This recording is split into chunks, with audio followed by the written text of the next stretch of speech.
Hello, my name is Amir Oda. I'm a student at Sakai University.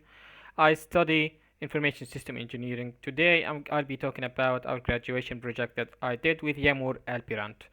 I'm gonna be explaining our project in English. My teammate's gonna be explaining it in Turkish. I'm gonna leave the link for that in the description below.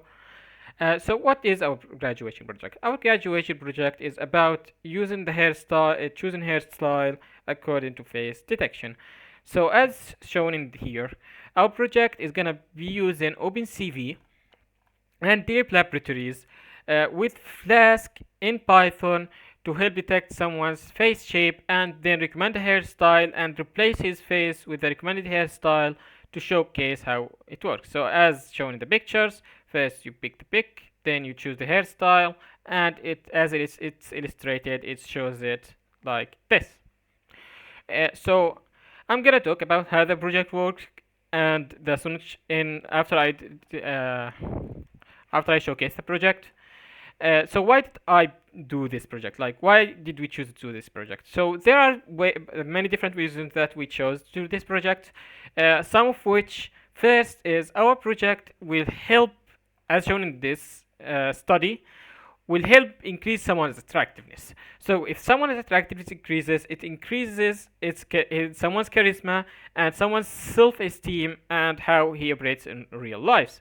So this is the correlation between someone's hairstyle and its attractiveness to other people's eyes. And one other reason for that is our project, when it's done, it can be made to help with the face detection part can be changed to help with skin detection to make that will help in the health department that can detect someone's skin's problem in the future. So it has multiple functions that can be used too.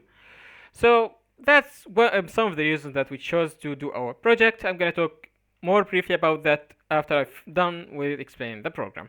So let's start with the program. So as shown here, first let me run the program so I can explain it in real time.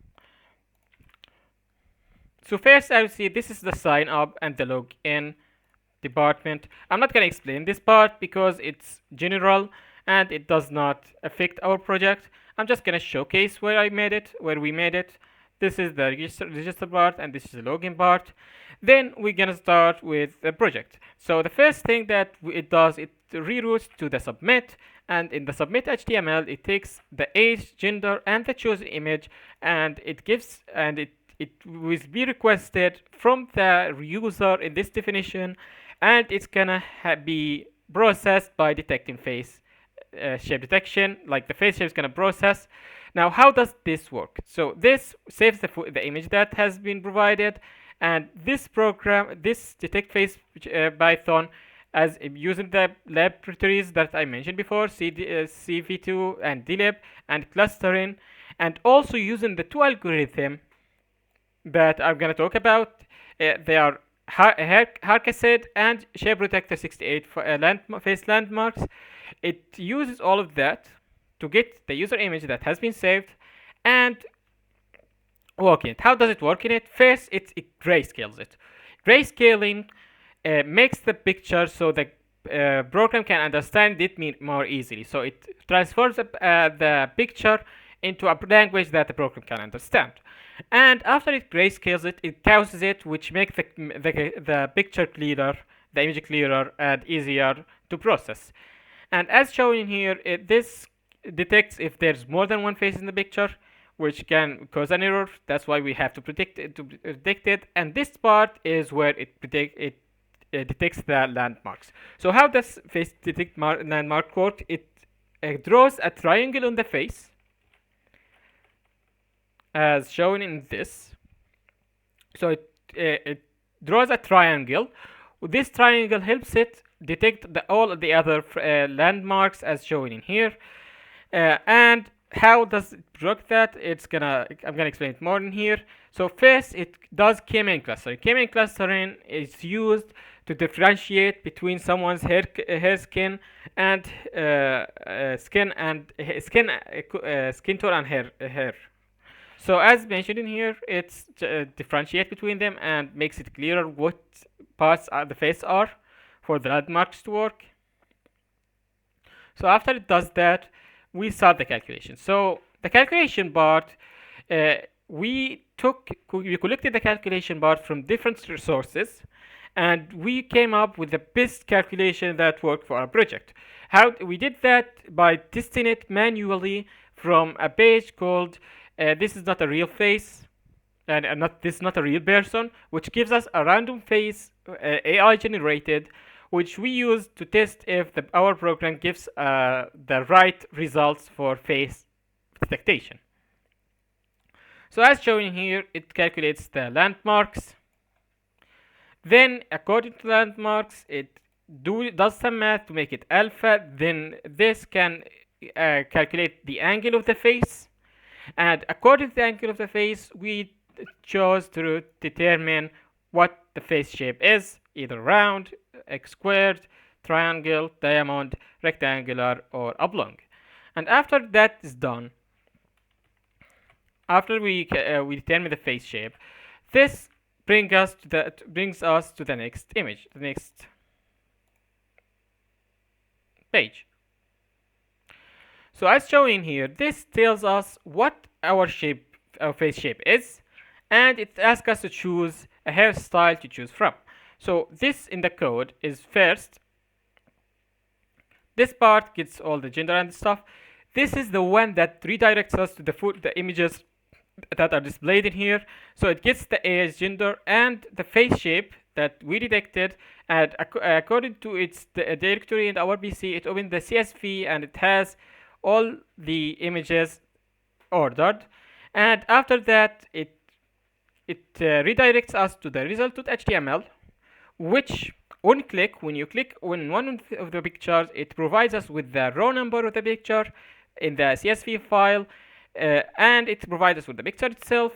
So this shows image gets the number of the picture from the CSV, which can be defined from the using this code from BD, one of the libraries that we add. And after that, it takes the picture and the image and downloads it using URL request to put it in a file path that we determine. After that, we take the old picture that we used before from the and we saved before from the user, and we compare it to the new picture that we get from this after we click it. And doing so, we'll swap the picture by doing the same process, which is grayscaling, then detect it, then detect the shape detector as we did in the detect shape face. But this time, instead of detecting the face shape marks, we need to swap the face shape marks for the head, for the face, exactly for the two people, as explained in here. So this is done by using estimate a fan aperture, which just estimates the part that we need, the landmarks that we need, and then wraps them, and finally swaps them and align the two faces by calculating the four main landmarks that are used for the face as shown in here. So after this is done, using the image base 64, we encode the image that we downloaded and change it to base 64 so it can be displayed in here as shown in the code,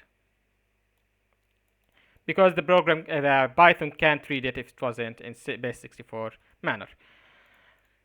So this is a brief case of how does our program work. So why did we do? Let's talk more about the program. So as shown in here, and as I explained, this is the snowchart for our project. First, it starts as the flowchart explains, and then it gets the image and the age and the gender from the user, as we explained before. After it gets all this information, it starts processing by loading both hair cascade shape and shape predictor, which is the 68 points. And after loading them, it starts the 68 points as shown in here, of course, and is mentioned in here. And after that, it does some function and processing them. First, the first process is grayscaling them, as I explained before. Then it detects the face or the faces in the picture, as I explained, and then it detects the facial landmarks. And after that, it does the K clustering to differentiate the skin from the hair. Then it does the face management that I showed, and after that, it determines the face shape and shows it and displays it as in here. And after that, as in here. And after that, it loads the first image that is provided with which is the user image, and the second user that the user picked in here, and combining both of them, it swaps the images, the faces, and displays the swapped image as shown in here. So as shown, it looks like this and that. As you can see, every picture has different angle, yet they all give a better result. As you can see, you can either try another hairstyle or try another profile. By its own, we added this functionality as well. So this is a brief case of how the flow diagram works. And so there's two things left for me to explain. So what are we planning to add to our project in the future? So there are two main issues with our project. As seen in here, our project does not change does not take in calculation the skin color or someone hair color or how tall the hair is. So we were planning on adding these features to help upgrading our project, and more so, we were planning on making the hair detection, instead of face swapping, we were planning on making a hair swapping, which is more complicated because it needs a hair algorithm as well to be used, just as the detect faces algorithms that we use, like Hakasad and Shape Protector. We need a hair algorithm to detect the hair itself, which is a bit harder than detecting the face. But we are gonna be working on that, and some more other stuff that we explained in our PDF. So why did we choose the methods that we chose? Why did we choose Hakasad and Shape Protector? So one of the other algorithms that we could have been choosing instead of OpenCV and the landmarks is called Viola Jones. So I'm gonna open the report a little bit just to show it to you.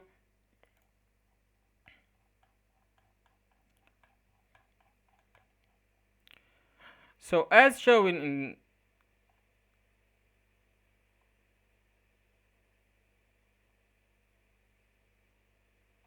in this part,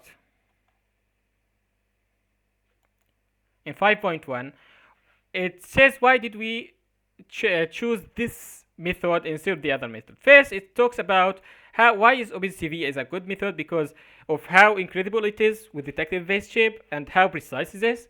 Then it talks about one of the other options that we could have used is Viola Jones, but the main difference between Viola Jones algorithm and OpenCV algorithm is that Viola Jones is a real-time detector that the main function of it is detecting the faces. It's not really good with detecting the landmarks because it only detects if there is a face, but it's really hard to use the Viola to make some operation on the faces detected.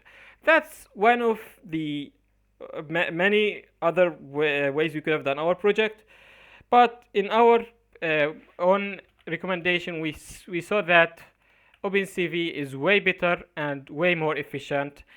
Thanks for listening. This is almost all what we did in our project. There's more stuff in the PDF as shown before.